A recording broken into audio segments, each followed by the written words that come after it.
Om Namah Shivaya children. Today we'll read about your second chapter, Land, Soil, Water, Natural Vegetation and Wildlife as Resources. In our previous class, we read about chapter 1. Hope you have done the exercises. Kindly complete your chapter 1 exercises in your classwork copy. So today we'll start about this chapter number 2, that is land, soil, water, natural vegetation and wildlife resources. Now already in your first chapter we read about resources. As we all know, what is a resource? That is available to us in our current surrounding is all about the resources which is in need of us, or we need it, we use it. Now when I talk about land resources children, land is something that we are living on. So land is very much important for us. Land is the most important natural resource. Yes, children. Now land is available to us by nature. It is naturally available. We walk on the streets, we move through the vehicles on the street, we build apartments, we build houses. These are all because of the land. All economic activities of human beings takes place over land. Yes, just now I told you that whatever buildings, apartments you see surrounding you are human made. So by using the land as a resource, human had made all these things. Supports natural vegetation, wildlife, human life, transport and communication system. Now children, see, land is something that is an important resource for each and every living thing on the earth. Now see, whether it is flora, whether it is fauna, means whether it is natural vegetation or wildlife or human being, everybody requires land. Plant need to grow on this on the land with the help of the soil. Yes or no? Wildlife, they also live on this land.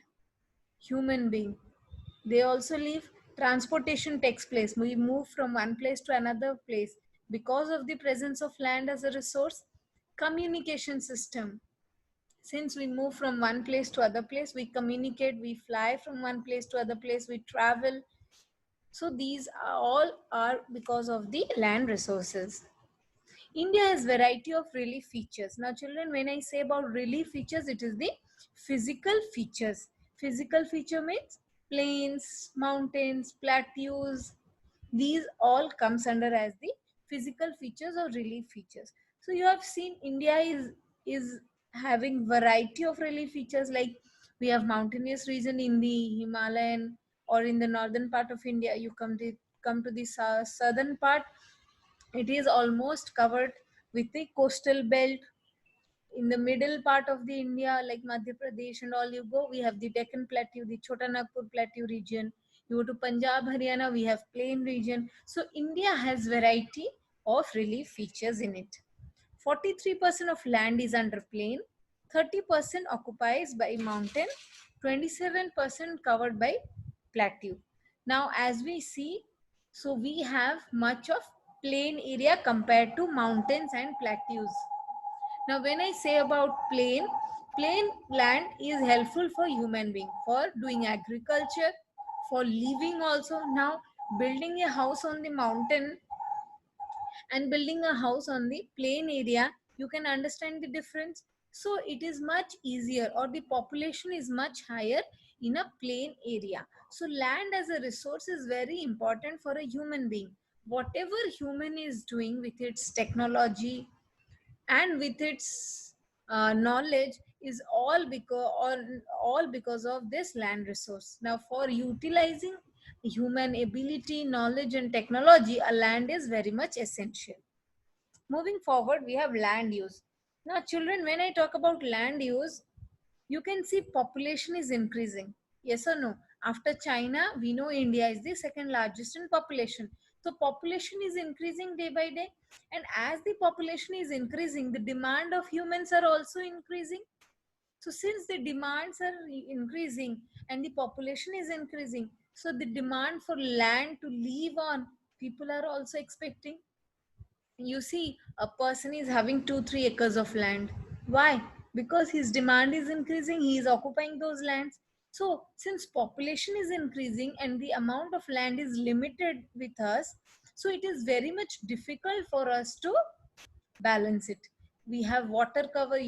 If we see the earth, we have 75% of water covered and rest is land, or we can say one third is covered with water and the rest part is land. So out of that, such a big population requires land as a resource, and we use land in different purpose. Now see, we need land to live on by building house, apartments.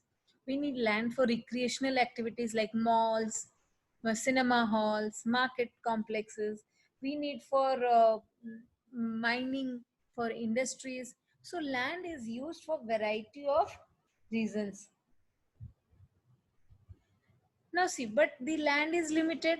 Our demands are more. Land is used for so many purposes, but land we have, the land that is available to us is limited. So, children, land is determined by various physical factors, as I told. Now, physical factors means like climate, mineral, water, soil. Now, as I told, we have different relief features: mountains, plains, plateau. Now, everywhere the type of living is different. The soil is different. The climate also vary. Now, you go to Kashmir, the mountainous region. You go to Kashmir, the mountainous region. There, the climate is different. You come to the extreme southern part of India, Kerala. There, the climate is different. So, as per the climate, the soil, and everything, the land also varies. Quality of land varies from place to place. Just now I told, like, you move from mountain to plain to plateau region to coastal belts. Everywhere you will see the land also vary. As the land varies, the soil of the area also varies. Now, degradation of land. Now, when I say about degradation of land, means why the land is slowly degrading. Now, children, one more point that I missed out in this land use. If you remember in your book, you have land is classified into two kinds, that is based on ownership and private land. Now, when I say ownership, that is owned under the basis of ownership means private land and the community land. Now, private is something that is owned by individual or by me or by you, that is a private land. Now, when we live in a society, we have a park, so those comes under as community lands. Okay, or like malls, where the malls are being created, the shopping complexes are there. So those land are dedicated to community purposes. Those are community owned land, and private land is a individual land. So in this way, land is segregated or classified. Degradation of land. Now, when I talk about degradation of land, children, people have started covering the common lands to build various commercial areas.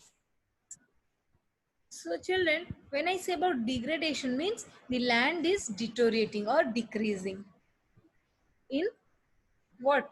Space, in quality, and everything. So human activities have degraded land. I told you, the demands, the population is increasing, the demand is increasing. The demand of whom? The human beings. So the land is also deteriorating. 90% of our basic needs are satisfied by land. Yes, children, think of anything that we do is on the surface of the land only. We move, we travel, we buy plots, we build apartments, we build music complexes, all because all these human activities are done under the over the land. So 90% of our needs are completed on the land itself. Human activities like deforestation, mining, overgrazing have helped accelerated land degradation. Yes. Now, since we are extensively using the land without any limitation, it has led to deforestation, mining, and overgrazing had led to the land deterioration.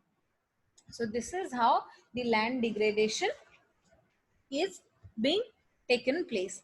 Now, since the land is degrading, children, it is very essential for us or the common people to conserve it also, because as we know, sustainable development, you came across this word in the first chapter.